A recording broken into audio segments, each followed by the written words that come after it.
All right. Oh, where was I? Wait. No. Civil rights. Okay. So when we're talking about civil rights, I want you to think of the 14th Amendment Equal Protection Clause, and I want you to think of groups that are being discriminated against. The government needs to act in positive means to ensure that people are treated equally under the law. Circa the 14th Amendment, 1868, of course, we know it wasn't really upheld, right? I mean, goodness gracious, after 1896 with Plessy versus Ferguson, we have until Brown v. Board of Education, just Jim Crow, de jure segregation. It's bad stuff, right? So examples of positive acts of the government getting involved to ensure that people's civil rights are being protected. Kareem, you might want to mute yourself, buddy, just throwing that out there. Is the Civil Rights Act of 1964. Yep. Coming from Congress during LBJ's presidency. Said there couldn't be discrimination in public places. There couldn't be discrimination when it came to school.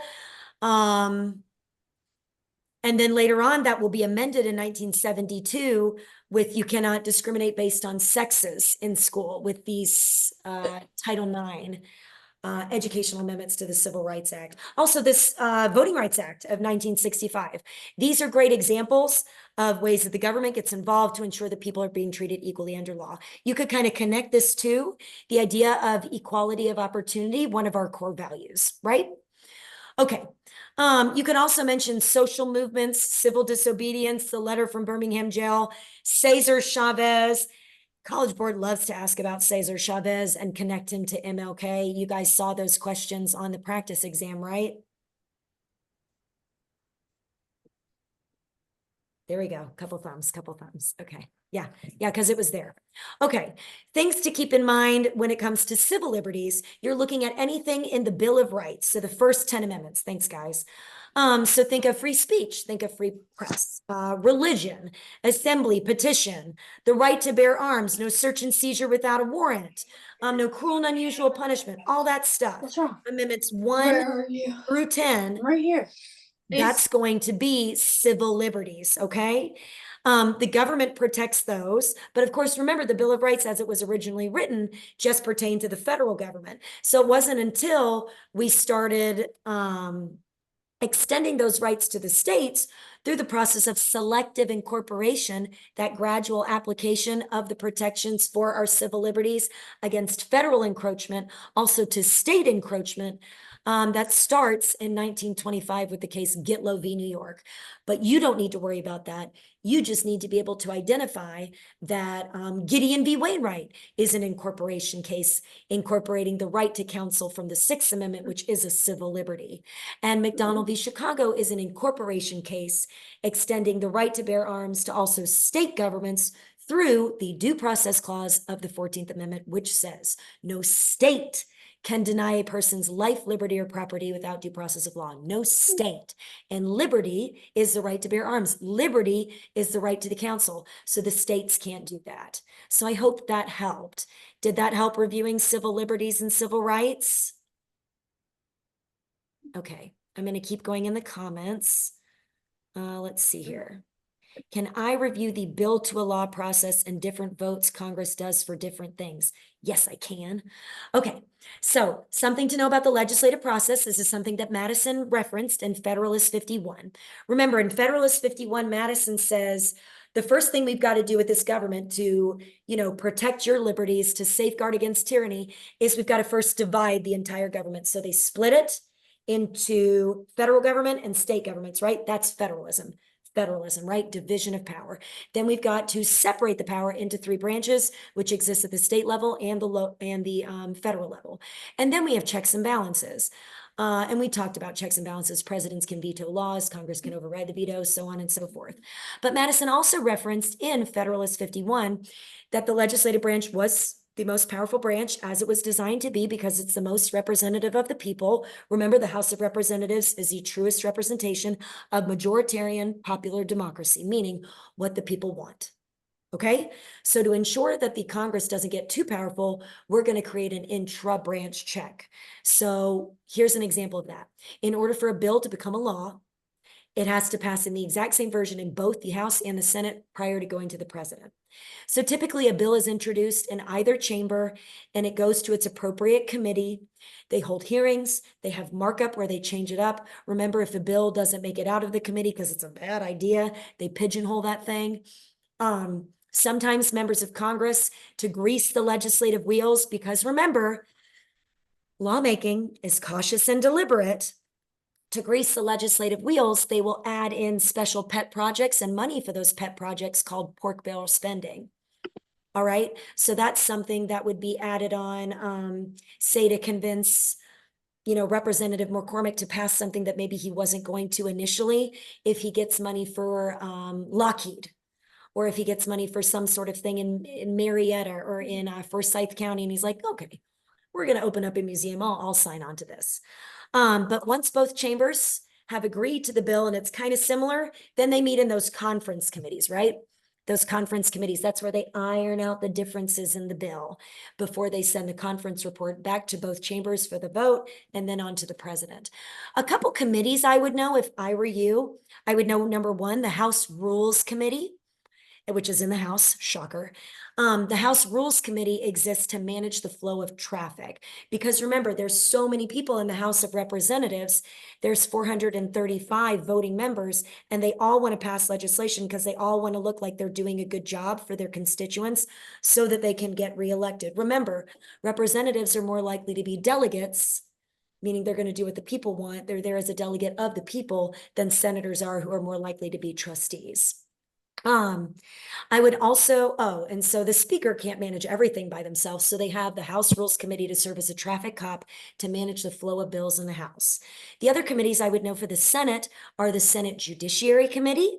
They're tasked with considering all federal judge appointments that the president makes. So the president appoints someone, and that appointment goes through the Senate Judiciary Committee.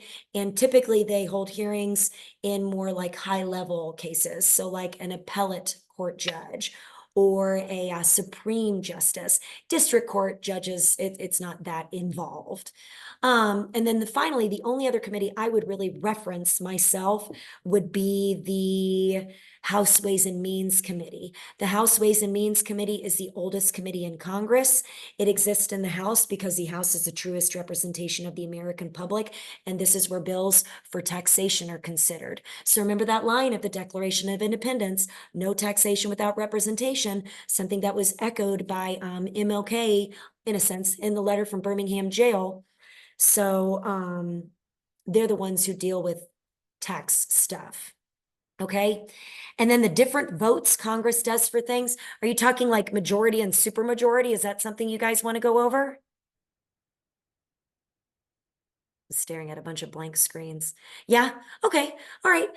So making a bill into a law. Or a face, a confused face. Making a bill into a law, simple majority. That's all you need. The legislative process is already cautious and deliberate. We don't want it to be gridlock where nothing is done, right? Okay. I would also know that to impeach the president, a great example of an intra-branch check in Congress, the House just needs a simple majority vote. Remember, impeachment is just a word. It's just a charge. Nothing comes, there's no political punishment. There's no legal punishment. If the president is impeached like Donald Trump was, then it goes to the Senate where they conduct the criminal trial and determine guilty or not guilty. And a vote of 2/3 is needed to remove a president. And no president has ever been removed. We've had a few impeached, but none removed. Let's see. But a treaty, declaring war, also just a supermajority, because you need a majority of both chambers there. Let's see here. Ratifying a treaty, 2/3 by the Senate only. Proposing an amendment, 2/3 by both chambers, another intra-branch check. Let's see. Ratifying amendments at the state level, 3/4. Removing a president, we said 2/3 by both chambers. Overriding a presidential veto, 2/3. So those are just a few simple majorities and supermajorities. Okay, I hope that helped. Okay, hi, Miss Eder. Can I explain the difference between the bureaucracy versus interest groups versus PACs? Oh my, it's like lion and tigers and bears. Oh my, sure, I can do that. So the bureaucracy is a part of the executive branch, right? The bureaucracy is tasked with implementing the laws passed by Congress, right? With executing them. So they use bureaucratic discretion to decide how they're going to implement that law, which typically involves making regulations, right? What sort of regulations do we need to ensure the law will be followed with the original intent that Congress wanted? That's kind of the role that they play in that iron triangle arrangement. So the EPA, when the Clean Air Act was passed, said, you know what? All new cars, all new cars, 4 years or older, they need to pass an emissions test every year. So that's an example of a regulation that the EPA, and an independent executive agency, uses through bureaucratic discretion to implement a law passed by Congress.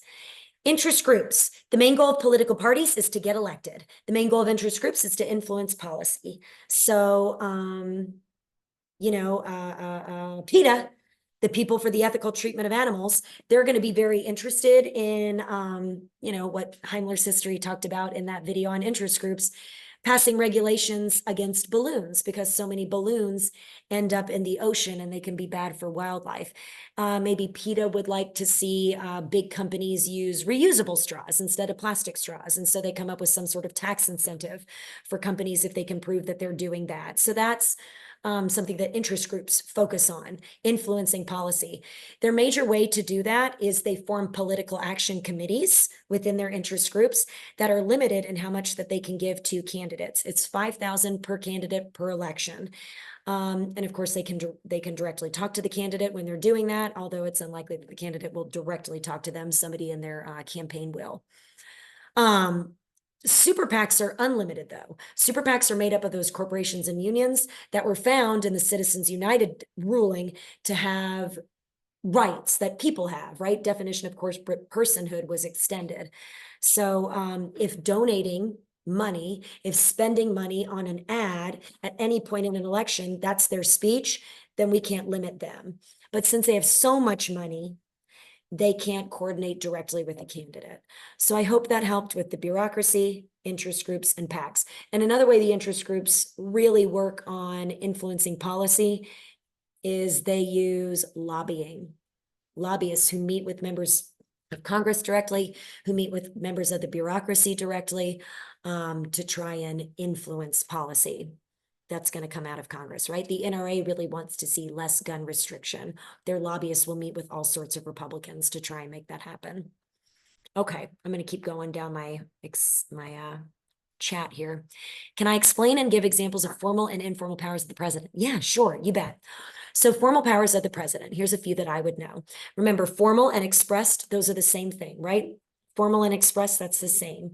You might even see them written as delegated. A few of the express powers of the president are commander-in-chief, State of the Union address, granting pardons and reprieves, creating treaties, right? We, of course, know that the Senate needs to confirm those treaties. Also, the veto, both pocket and regular, those are express powers, okay? They're in Article 2. We can see them very clearly when we're doing our reading. In terms of informal powers, so the president gets informal powers from one line in the Constitution and then just from, evolution of time. And that one line is called the Executive Power Clause. It's similar to the Necessary and Proper Clause for Congress. And it says, the executive power shall be vested in a president of the United States of America. Okay, well, what is that? It has been taken to mean the president can issue executive orders and executive agreements. I would know those two terms. I would know that they are informal powers, and I would know the difference between the two. Executive orders have the same force of law, but they skip Congress. Executive agreements have the same force of treaties, but they skip the Senate. And in that sense, since they skip the legislative body, that typical checks and balances power, they are not permanent. They are temporary. If the incoming president doesn't want to follow them, they don't have to follow them. Also executive privilege, the president can keep certain information to themselves. They don't have to share that. That was limited in the case Nixon versus US, which came about because of the Watergate tapes case just before he resigned, but still it exists. And then signing statements are also informal. The president can sign a bill into a law, but he can say, nah, I don't know about this one thing. I might change this up a little bit. Okay. Something else that came up on your FRQ is the bully pulpit. We know that a president's approval ratings tend to be their highest when they come into office. They tend to drop as the longer that they're in office, right? That's a trend that we could potentially see on FRQ too. So in the honeymoon period, when the president's approval ratings are very high, they could utilize the bully pulpit if Congress is being to them. And the bully pulpit is where you go to the public and you say, this is what I'm trying to do as your president. You elected me to do these things, but Congress is getting in the way. I need you to engage in direct communication, talk to Congress, ask them why they're not supporting what you want, what I'm doing for you. So they're trying to bully Congress and kind of bully you into involving Congress and getting them to fall in line with what the president wants. So those are a few examples of informal and formal powers. And guys, if you have a question about something I'm saying in the moment, might I suggest you raise your hand or you just come off mute so that I can hear that. Hang on, I have a remind notification. I'll answer that in a minute. Okay. Can I talk about grants? Yes. Yes, I can talk about grants. Let's talk about fiscal federalism, right? Fiscal federalism is the way that the federal government tries to achieve its policy objectives within the states through issuing money. Okay. So we've got things that are called unfunded mandates. So things that the federal government says states have to do, right? The Americans with Disabilities Act is a great example of an unfunded mandate and of the federal government getting involved, trying to ensure that discrimination is not happening, okay? There's also block grants and categorical grants. So categorical grants are issued to the states for a very specific purpose, like federal highway funds. You have to spend the money on a certain thing. States are still happy to get the money, but it's not as, like fun. They can't do as much with it. Block grants, block grants are fun because it gives the states more autonomy in making their decisions as to how they're going to spend that money. In the 80s, we saw more social programs like Medicaid convert from categorical grants to block grants. And so states that focus more with a conservative mindset that really value individualism and free enterprise, the government hands off the economy, they made it much more difficult to qualify for those federal monies, right? Whereas blue states may have extended more dollars because of their focus on equality of opportunity. So those are block grants, just more control over how to spend those funds. Block grants are one way to achieve something called devolution, which is another thing that happened in the 80s, where the federal government kind of extended more control to the states. So really, we started in this nation with more of a dual federalist approach, where it was very clear layer cake, right? Who did what? Federal government did this, state did this, federal, state. Okay, that's dual federalism, layer cake. Cooperative federalism came about with a shift with the New Deal. And the government used a lot more money, and the government just got bigger in terms of things that they wanted the states to do. And so we had a shift to marble cake federalism, where it's not really clear who's doing what. There's shared cost and administration over those governmental programs. And sometimes states don't like that because they want to do their own thing, because they feel they know best for their people as laboratories of democracy, they just are closer to their residents. And so devolution is something that was favored by conservatives to return more power to the states through more block grants. Okay, so I hope that helped. I have 28 new messages, so I'm gonna keep going. Okay, good. I see a thumb up. That's great. Can I go over interest groups? Just did. Oh, people said hi to Willow. That's so cute. Can I go over the 5 core values? Yes. Yes, I can. Let's go over the 5 core values. Okay. On an FRQ, a great place to bring up core values is bringing up ideology and bringing up the party divide within Congress. So here's our core values. Ready? They are, number 1, individualism. The idea that you are responsible for the decisions you make and the situations you find yourself in. You have to face the consequences. The government's not going to save you. Number 2, free enterprise. The government should be less involved in the economy, right? Hands off. Most of the decisions that we make with businesses, those are our decisions to make. Less government involvement, less government restrictions. Then, and those two things are really more so favored by conservatives, i.e. Republicans. Equality of opportunity. Everybody deserves the same opportunity to succeed based on their own effort. And sometimes that means the government needs to get a little bit more involved, like through social welfare programs, like through affirmative action, things of that nature. So as you can imagine, that's something that's favored more by liberals. Limited government. I really want you to think of limited government in thinking about civil liberties, right? How much government involvement is too much? When should the government stay out? When should they involve themselves? Really that balance of liberty versus order, okay? And finally, rule of law. Everybody needs to abide by the same rules and laws, regardless of who you are in the government. If you're a teacher, if you're a student, if you are a politician, okay? And that's certainly evidenced by impeachment. So we see these things if we look at legislation, right? So a tax cut, that would likely be somebody who appreciates that would be somebody who also appreciates free enterprise. Yeah, and individualism. A tax increase that would probably be appreciated by those equality of opportunity folks because the government needs money to ensure equality of opportunity. Let my dog out real quick. Okay, baby.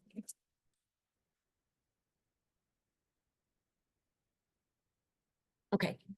So those are the core values. The Affordable Care Act is another great example that you could cite, looking at the battle of people conflicting over, which core values should be paramount and how they can possibly coexist at the same time. Because with the Affordable Care Act, that was certainly, advocated for by President Obama, who is a liberal, who is a Democrat. And so he had equality of opportunity in his mind, wanting everybody to have equal access to healthcare. But conservative opponents, Republicans, didn't like the idea that governmental money was going to be used to, let people afford a public option. If you don't want health insurance, don't get health insurance, would be how individuals or those focusing on individualism would have to say that, as well as those who care about free enterprise. Okay, let me see. Can I review all the clauses and where they are found? Yes, I can. Okay. So the big clauses, necessary and proper. The necessary and proper clause is found in Article 1. It says Congress can do whatever is necessary and proper for carrying into execution their foregoing express powers. So when you're thinking of the implied power clause, I really want you to think of the National Bank and McCulloch v. Maryland. It's such a good example because the National Bank is not in the Constitution, but Congress's express power to borrow, tax, spend, and coin money are. So a national bank is going to help them do that, right? I would also know the Commerce Clause. The Commerce Clause is found in Article 1 of the Constitution as well, because it says Congress can regulate interstate trade in with foreign nations and with indigenous tribes. So if you can say that something is business and it crosses state lines and impacts multiple people in multiple states, Congress can regulate it. They use that in the Heart of Atlanta motel case in 1964 to solidify the Civil Rights Act. The hotel owner wanted to turn away Black customers. He didn't like the Civil Rights Act that said he had to let Black customers stay at his hotel. He said, it's my private business. And the Supreme Court said, yeah, Congress can regulate business. And you got a lot of interstate travel through your motel. So nice try. It's also how Congress regulates drugs. And then finally, I would definitely know the Supremacy Clause, which is found in Article 6. And it basically says if there's a conflict between federal law and state law, federal law is going to win as long as it's constitutional. So again, going back to McCulloch v. Maryland, when Maryland was trying to tax the bank to push it out, to make it leave, they said it's in our state, we should be able to tax it. And the Supreme Court was looking at two questions. One, is the bank itself constitutional? And they found, according to the necessary and proper clause, it is, which answered question 2. If it is constitutional, can Maryland tax it? No. A state cannot tax an entity of the federal government. That's the supremacy clause. So those are the clauses I would know. Can we go over the incorporation cases? Yeah, so the two I would know, yay, thumbs up. The two I would know, Gideon v. Wainwright and McDonald v. Chicago. So in Gideon v. Wainwright, Gideon broke into the pool hall. It was in Florida, of course, and it was a felony in Florida, and Florida did not, the state did not grant counsel that was public and thus free to every criminal. They only granted it to people for capital cases. And a capital case is one where the death penalty is involved, like murder, rape, kidnap in some states. So he said, but the Sixth Amendment says I have a right to counsel. Shouldn't I have that in my state?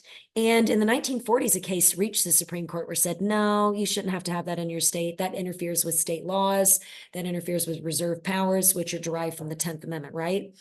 But in 1960, whatever, for Gideon, the court had gone through some changes. Earl Warren was a Chief Justice. They had taken much more of a judicially active approach in looking at cases and that sort of thing. And they changed their minds and they said, yeah, this should apply to Florida because the 14th Amendment has that one line in it, the due process clause, that says no state can deny your life, liberty, or property without due process of law. And Florida, in their mind, was denying Gideon his liberty of right to counsel.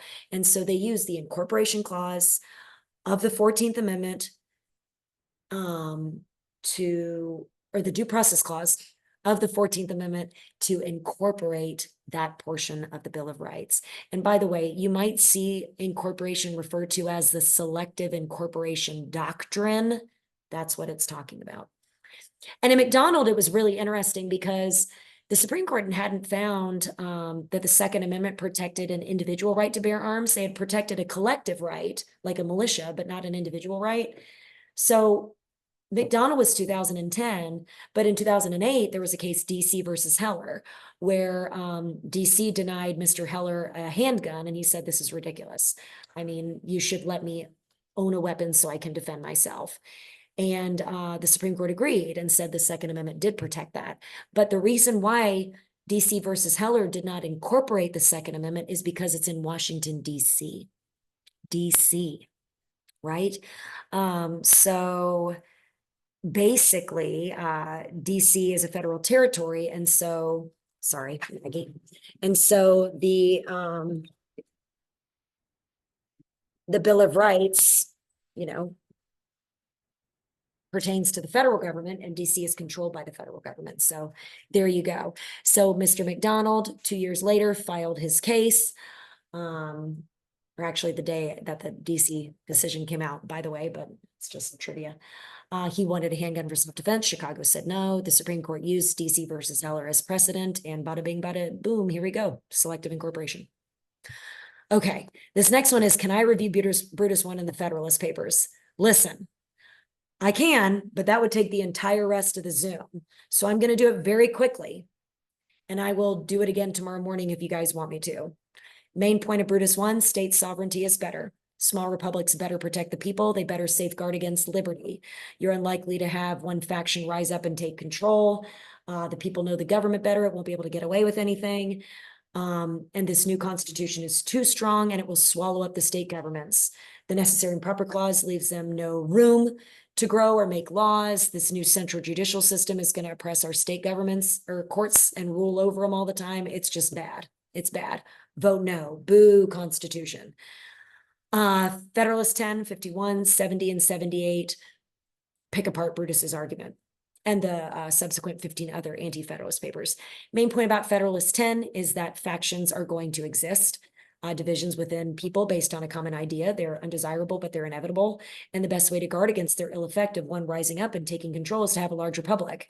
Because like the pluralist theory, if you have so many factions competing, one will not rise up at the expense of all the other ones and will end up having compromise, which will actually probably be in the best interest of the public welfare anyway, right? Promote the general welfare. Large republics are better. There's more eyes on them. They're likely to produce good national policy that won't let any states get away with some crap that they're not supposed to get away with, i.e. the South during the Civil Rights Movement. Federalist 51, we already talked about a little bit, so I'm going to zoom through that. Just, federalism first, division of power, separation of power next, the three branches, and then checks and balances. That double security of federalism, that will protect against your liberties being oppressed by a tyrannical government in so many ways. Ambition to counteract ambition, right? Checks and balances. Federalist 70, an energetic executive is best for an efficient executive, and you need that person to be singular so that they're able to make quick decisions without, too much vacillating. And Sorry. Oh, and if you have more than one person, it's going to slow down the decision. It's going to cause infighting. It's going to cause factions. He referenced the fall of the Roman Republic for the two consuls, etc. And then Federalist 78 talks about how the judiciary is the least dangerous branch because of so many reasons. One, impartial judgments. They're going to rule based on the Constitution. They're politically insulated.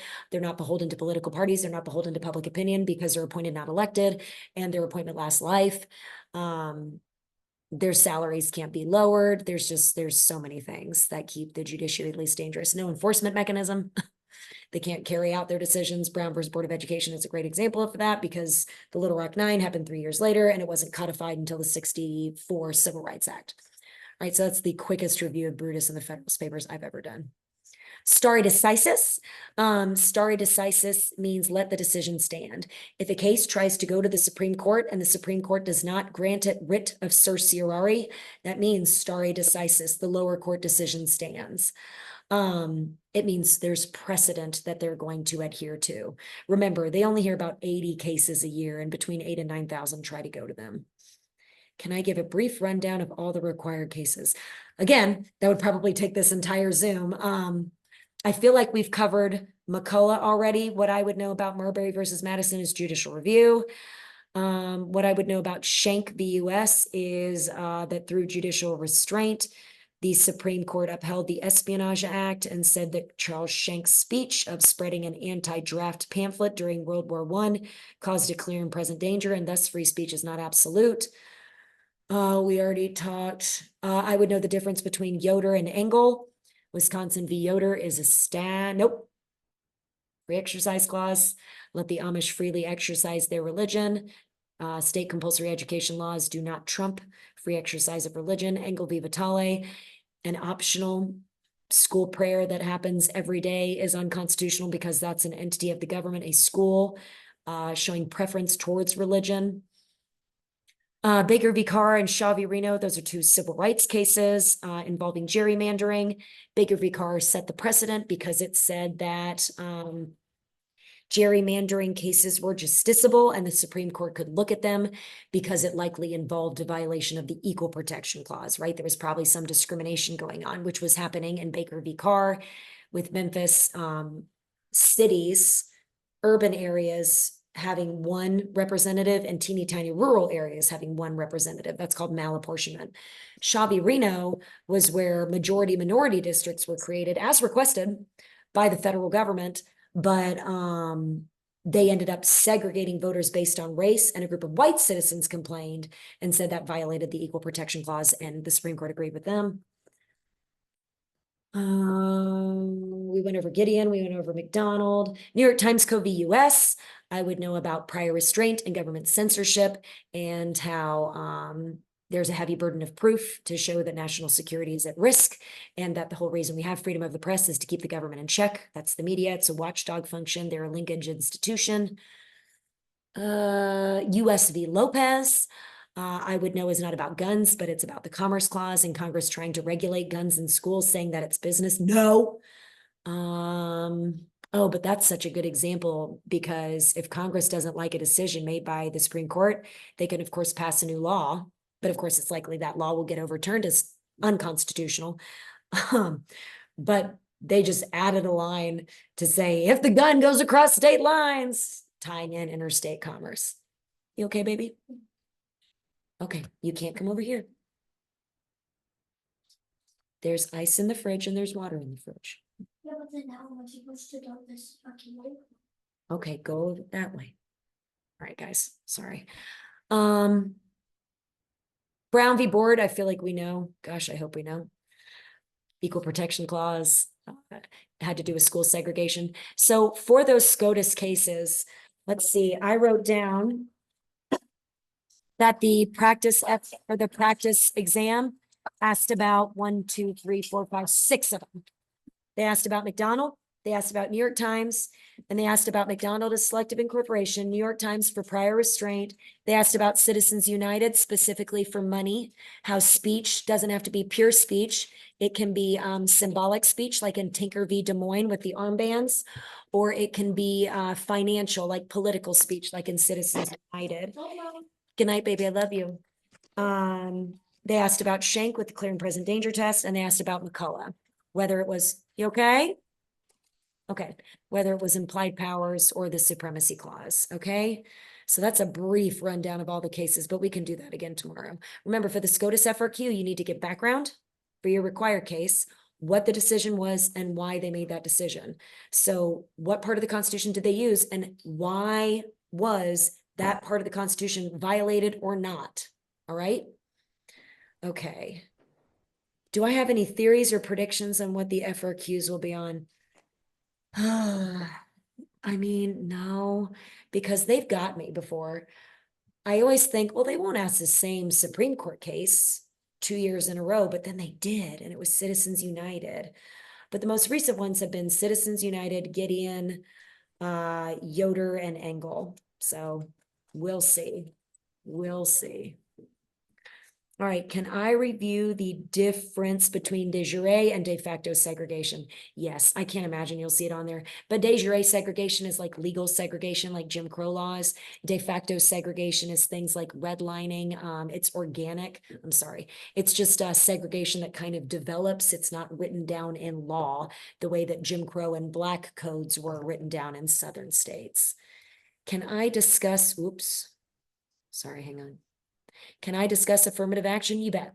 Affirmative action is colleges and universities and some workplaces trying to make up for the wrongs in our past by giving special consideration to certain groups who were underrepresented in colleges and universities and in the workplace.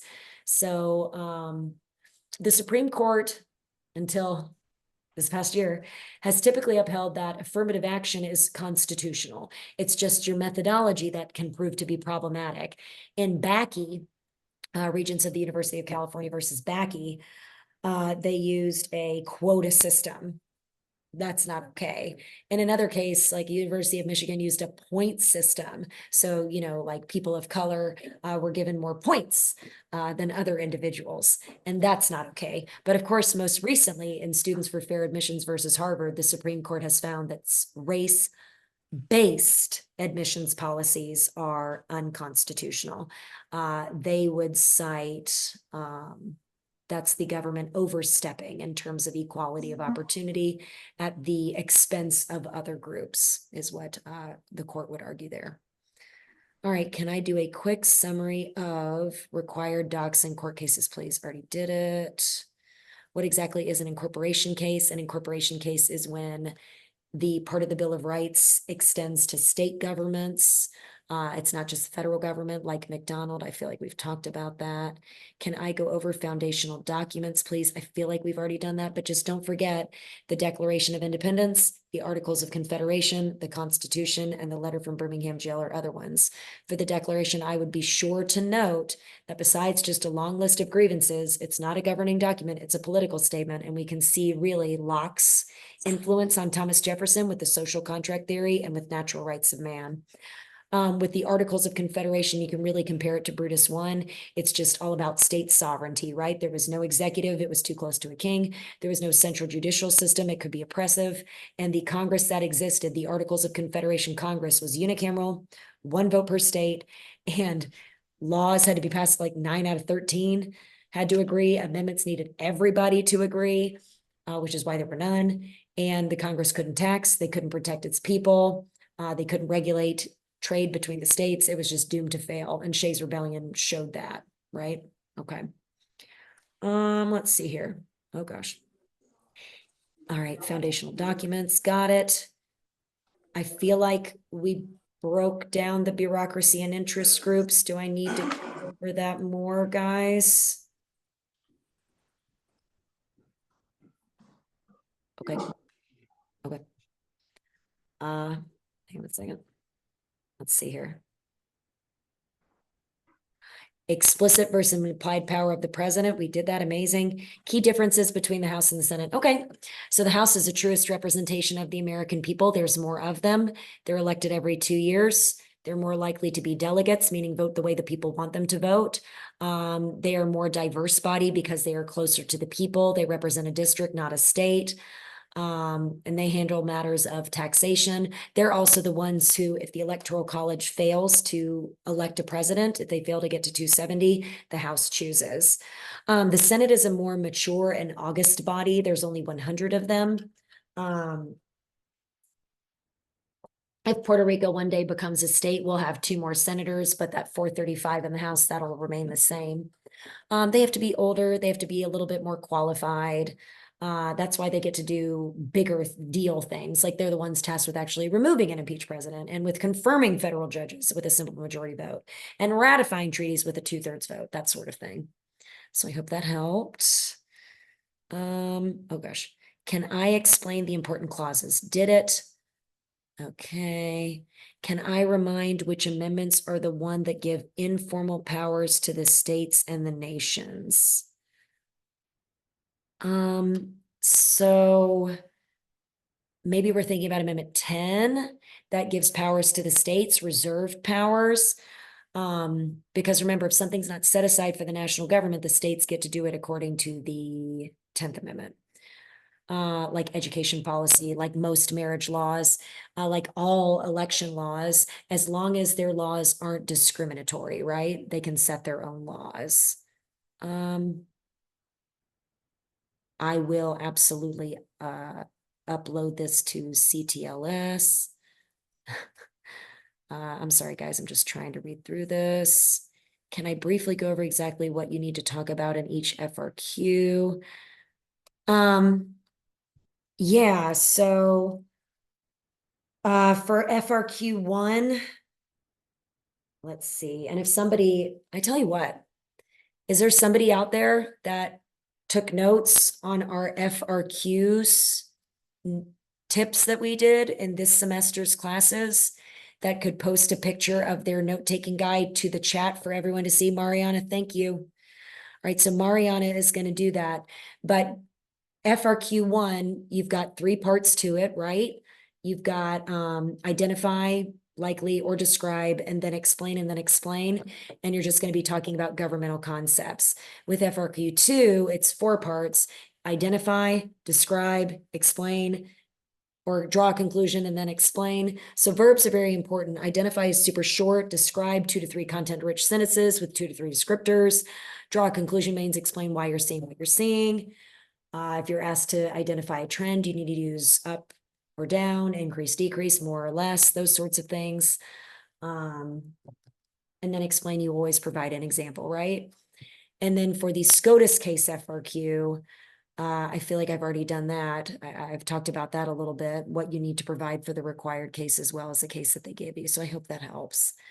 What law was it that limited executive powers following Watergate?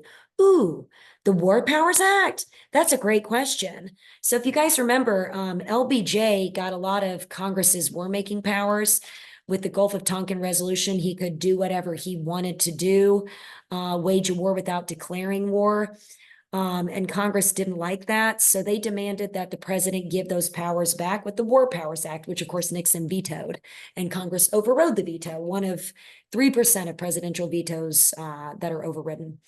The War Powers Act says a few things. Number one, if the president deploys troops, they have to let Congress know within 48 hours. And number two, if Congress doesn't want those troops to be abroad, then they have to come home between 60 and 90 days. So they can be there without congressional permission for like 2 months. Presidents don't always abide by this, though. It's kind of tricky as to determine what counts as troop deployment now, or drone strikes troop deployments, right? Also, if the president informs the public, they consider that informing Congress as well. And typically, guys, people tend to support the president when it involves war actions. That kind of rally around the flag effect. So why would Congress want to be seen like a bunch of crybabies for saying, but he didn't tell us, when the American public is pleased with what the president is doing? So that's a War Powers Act. That's a good question. Okay, we think we already talked about the Federalist Papers. Can I go over the constitutional issues that go with Marbury v. Madison? Yeah, I'm so sorry. This is ridiculous. It's a lot. Very quickly. Marbury was one of the midnight judges appointed by Adams. He didn't get his paperwork.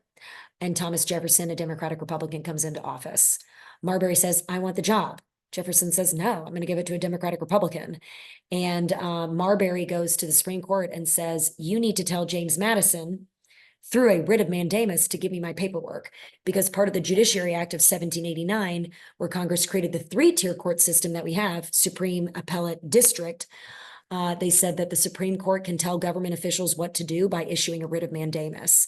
So when Marbury sued Madison for his job, the Supreme Court was also looking at the Judiciary Act of 1789. Can Congress change our power and make us issue these? And they said no. It was the first time they declared a piece of congressional action to be unconstitutional. So that's the Marbury versus Madison thing. All right. The difference between monetary and fiscal policy. Okay, here we go. Monetary policy has to do with the money supply. It is handled by the Federal Reserve Board, okay? Things that the Federal Reserve does to control for inflation. They adjust interest rates, they raise and lower them. They adjust bank reserve rates, they raise or lower them.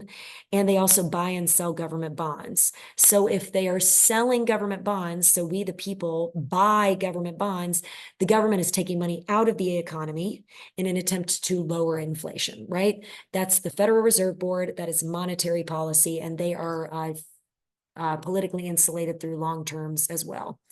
Fiscal policy is anything that comes out of the government that is taxing or spending. So a tax cut, fiscal policy. The federal budget, fiscal policy.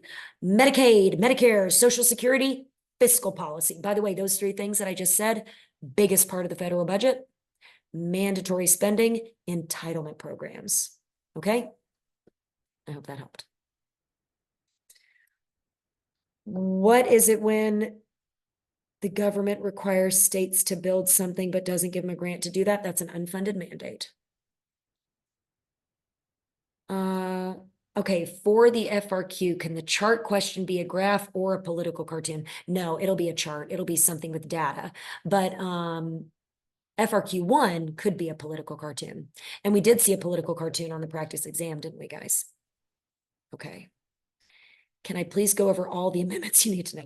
I can't go over all of them, but I'll go through a few real quick that I think are really important. Amendment 1. And actually, you know what?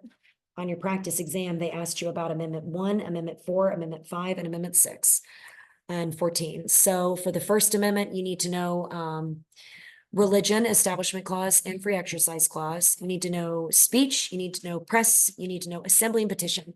Remember, the right to petition is not in the First Amendment. It falls under other civil liberties. Second Amendment right to bear arms, I would know. I would know the Fourth Amendment through the exclusionary rule. You can't use evidence obtained without a warrant as evidence in a court case. I would know the Sixth Amendment right to counsel with Gideon. I would know the Eighth Amendment, no cruel and unusual punishment. They could show you a chart of the United States and different death penalty laws, which is a great example of federalism. I would know Amendment 10 is reserve powers. Gosh, I can't imagine they'll ask you amendments 12 or 23 that have to do with the Electoral College. There's a few amendments having to do with executive power, like Amendment 20, which said president start January 20th at noon and Congress starts before it. Night, baby. Amendment 22 limited the president to 2 terms. And then Amendment 25, which dealt with presidential succession. And then I would group the suffrage amendments together. So that's 15 for Black males, 17 for direct election of senators, 19 for women, 24 for no poll tax, and then 26 for 18-year-olds. Okay. All righty. Can I go over the main points of each article of the Constitution? I would know the branches in order. Article 1, legislative. Article 2, executive. Article 3, judicial. Just to help you out in an FRQ. And then I would know Amendment 5 specifically talks about the amendment process, which is a great example of federalism because it involves the federal government and state governments. So both chambers of Congress have to propose an amendment with a 2/3 vote. It's federal government. And then it goes out to the states, and 3/4 of the state legislatures have to say yes. So that's 38 out of 50 for today. And then, of course, Article 6 with the supremacy clause. Can I outline? Okay, already did the Federalist Papers. I will talk about what you need to bring in the morning. Remind me to do that at the end. I think we went over explicit and implied powers, expressed and informal. On the essay question, so the argumentative essay, can you use 2 examples from the foundational documents Or does one? Yes, you can use two examples from the foundational documents. You can use all three of the three choices that they give you. I would use one in the rebuttal if I were you, but as long as you use one, you're good to go, and your other evidence can come from somewhere else. All right, the iron triangle. You've got the bureaucracy. You've got, so, like the EPA. You've got interest groups, like the WWF, the World Wildlife Federation Foundation. And then you've got congressional committees. So if it involves, animals, I don't know, maybe agriculture. And they all work together to pass legislation that would benefit each in turn. Give more dollars through Congress, have more regulations for the bureaucracy to come up with, and the interest groups gets policies that they like. Do we need to know the requirements to run for each part of Congress? I don't think so. I would just know that the House is younger than the Senate.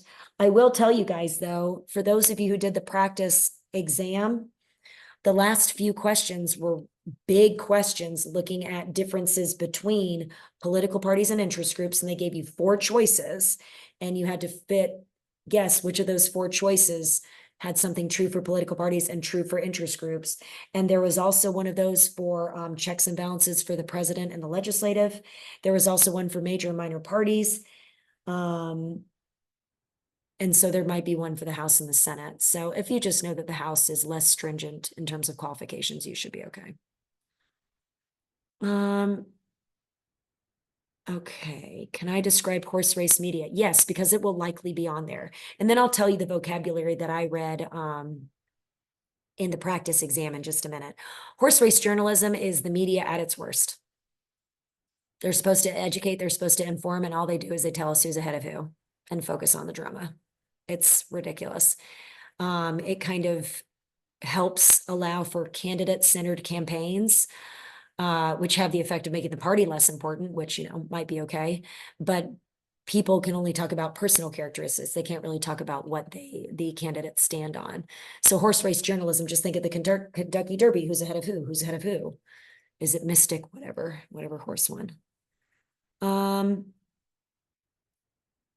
In terms of the FRQs and budgeting your time, because that's a question I have here, we have 4, right? For the first 3 styles, you should budget 20 minutes apiece out of that 100 minutes, which would leave you 40 minutes for the argumentative essay.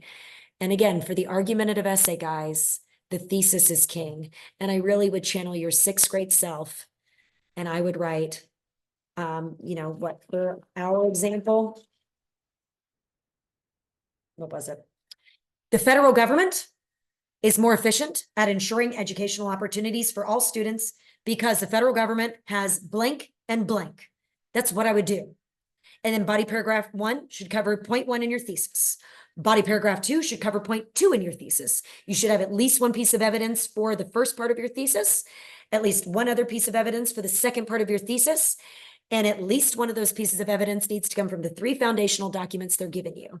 And then in the end of your paper, when you recognize the alternative side, you'll say something along the lines of, some people argue that state governments are better at creating educational policies for their people because they better know their people and they can focus on what their residents need, like more 4-H and agricultural education than other things. However, they're wrong because, right? You need to refute it. You need to recognize the alternative argument and then refute it. So your thesis has 2 parts, your defensible claim and your line of reasoning, and your rebuttal has 2 parts. You recognize the opposition argument, and then you refute it. And of course, guys, I would end my paper with my thesis again. Change up how it's worded a little bit, but if you do not get that thesis point, you're not going to get full credit. Oh, we got to go plug in my computer. Christian, what's up? So we don't have to include like background or like contextualization in our argumentative essay or anything like that. Not really. You really just need that for the part of the FRQ for the SCOTUS case comparison. Now, if you're talking, Christian, about why the federal government is better, you need to give me some examples, right? And so, in that sense, you might be going into contextualization. Like for that FRQ, when I was practicing it, I talked about the federal government being better because they could pass national policy that would not allow states to discriminate based on what Southern states were doing. So, I used the example of the Civil Rights Act and I provided some contextualization leading up to that passage. Does that make sense? I'm going to assume yes. Thanks, sweetie. Okay, let me see here. Can we go over hard money versus soft money? Yeah. Hard money is money that is easy to regulate, those hard limits, like on political action committees donating $5,000. Soft money, that's harder to keep up with. That's like kind of coming in through the political parties' general fundraisers, bumper sticker sales, things like that. That's what BICRA, the Bipartisan Campaign Reform Act, was trying to eliminate or trying to better monitor to try and level the playing field when it came to elections, kind of focusing on equality of opportunity. So Citizens United said, yeah, that's going to be hard to regulate for corporations and unions. Nice try. Okay. What are the important things to know about the limits of the Articles of Confederation? I would know the four that I mentioned. I would know that they couldn't tax, they couldn't demand soldiers. I would know that there was no executive or central judicial system, so, no national policy. I would know that they couldn't regulate trade between the states. Remember, guys, individual liberties were never at threat by the Articles of Confederation because it was too weak of a central government. It was a confederate government where states were sovereign.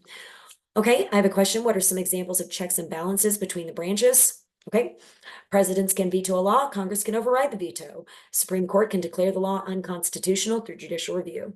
In order to get on the Supreme Court, president has to appoint, but the Senate has to confirm. Those are all checks, right? Those are all checks. If the president isn't appointing anybody, well, then they're not doing their job and the House can impeach them and the Senate can remove them. Supreme Court justices can also be impeached and removed. I hope that helps. Okay. All right. I explained monetary and fiscal policy.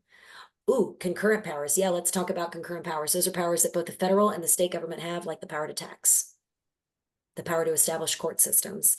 Reserve powers, states only. Delegated powers, the federal government only. Express powers, they're found in the Constitution. Implied powers, read in between the lines. For Congress, the necessary and proper clause. For the executive branch, the executive power clause, and they are there. Okay, we're going towards the end of our messages. What is gridlock and how does it happen? Well, gridlock is when that cautious and deliberate process just comes to a screeching halt. It's worsened recently because of polarization, the two parties moving further away from each other in extremes. Also, during divided government, it's really tough. It's hard to get the two parties to agree on fiscal policy with the federal budget when one party really wants to focus on equality of the opportunity and spend a lot of money for the government to provide services for individuals, and the other party really promotes individualism and free enterprise and doesn't want to do that. So that's really tough. That's gridlock. Can I go over the main departments of the government and what they do? Okay, so that's the cabinet, like Secretary of State, Defense, Treasury. I mean, they kind of do what they sound like they do. Homeland Security monitors terrorist threats. The Department of Agriculture deals with all sorts of animals, farming, those sorts of things. Yeah, I hope that helps. Let's see here. Can I explain number 16 on the practice test?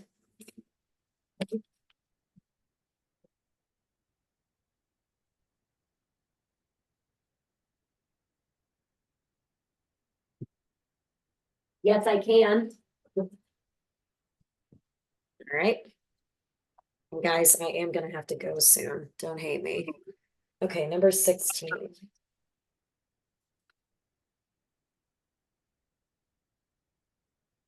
I have a different number 16 on mine, Aaron. Are you sure it's number 16? I meant 22, sorry. Oh, okay, good. No worries. Which of the following is a model of democracy that emphasizes the role in interest groups in advocating for public policy?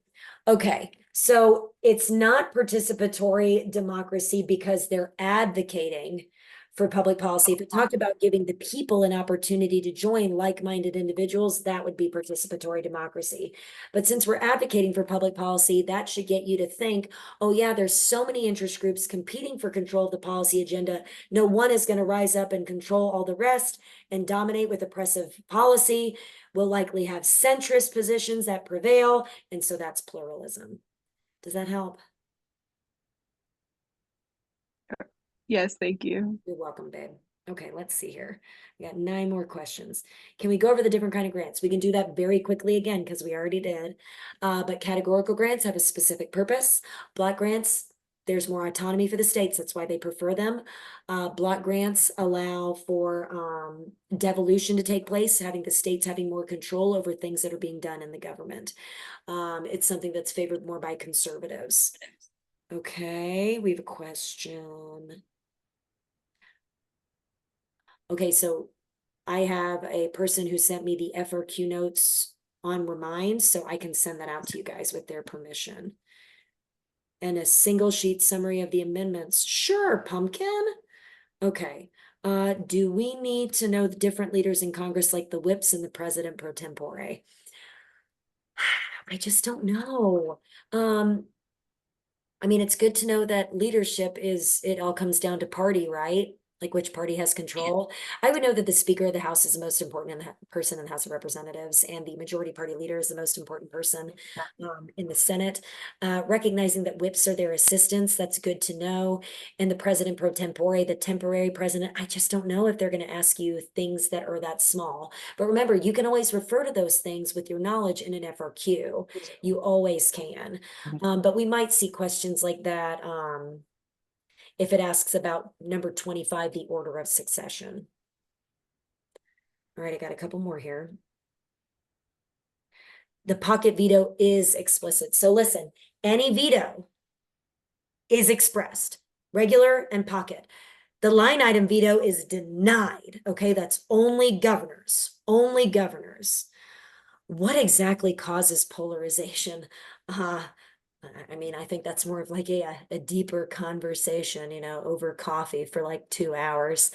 I don't know, the media playing up candidate-centered campaigns, people going viral for making these outlandish claims. If Arik is still on the call about, like space lasers and things like that, it can just be fascinating, right? So I'm not exactly sure if I can answer what causes polarization, but I can just point to you that ever since 1968, we've been in a period of divided government. Okay, couple more. Oops. I will remember that. Thank you, Aiden. I'm going to remind you what to bring. Okay, reminder what to bring. You just did your AP research on that, Natalie. I want to hear it. Okay, what to bring. I think I posted this on CTLS, right? So I'm just going to go on CTLS and look. So forgive me, I'm having to scroll through previous messages, guys. No? Okay, hang on. I know I can find it. Wait for it. Bear with me, everybody. Kelly.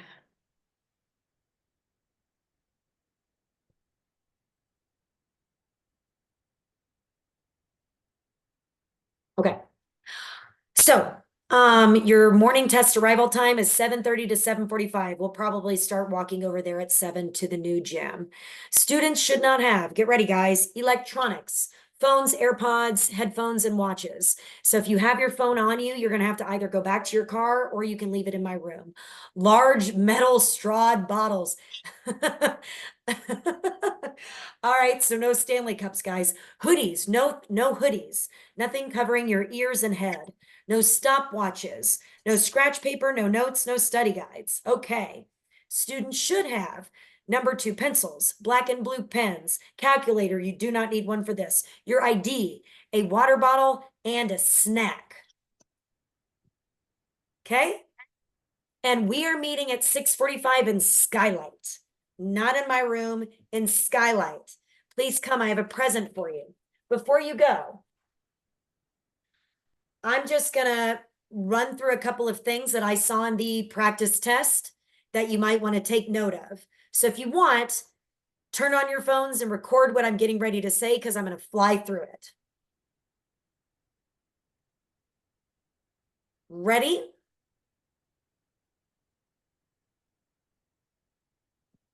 Okay.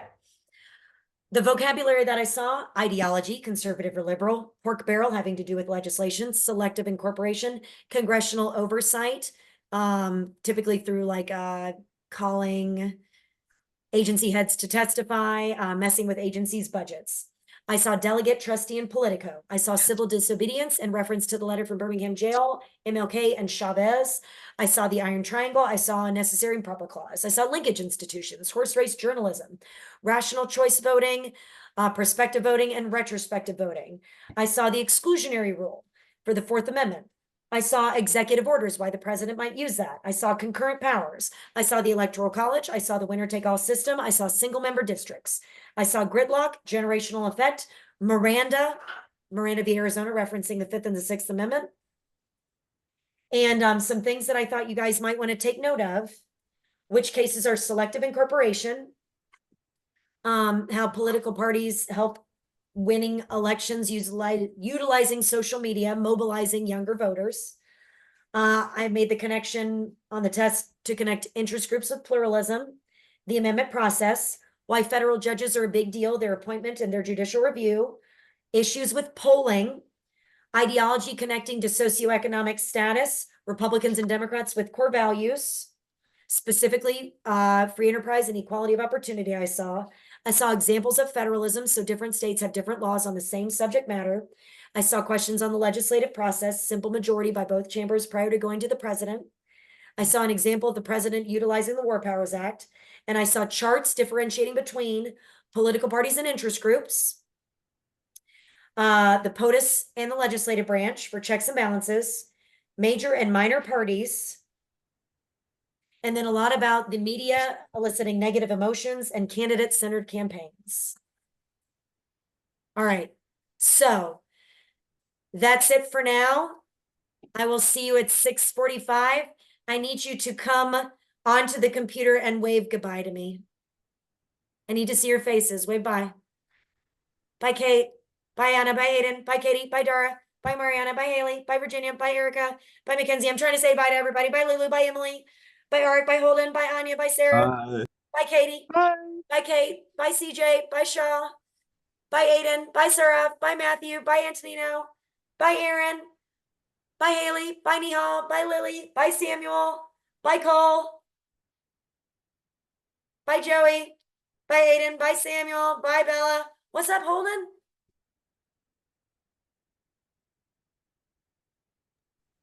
All right. Thank you. You're welcome. My pleasure. Bye, sweetie. See you tomorrow morning. Okay. And Miss Editor, Yes, Aiden. I'm curious if you will like have extra pencils, number 2 pencils by any chance. Because I I'll only see have if I have any. And I'll find some. could you bring one for Jackson Clark as well? Yes. Thank you. It wouldn't be class without me giving Jackson a number 2 pencil. Whoa. sneak That's this. such a lie. I have my Sneak pencils all the this. time. I'm happy to help, Sweet Pea. Thank you. Okay, You're bye. welcome. Bye, guys. Have a good night. You too. Joey, you good?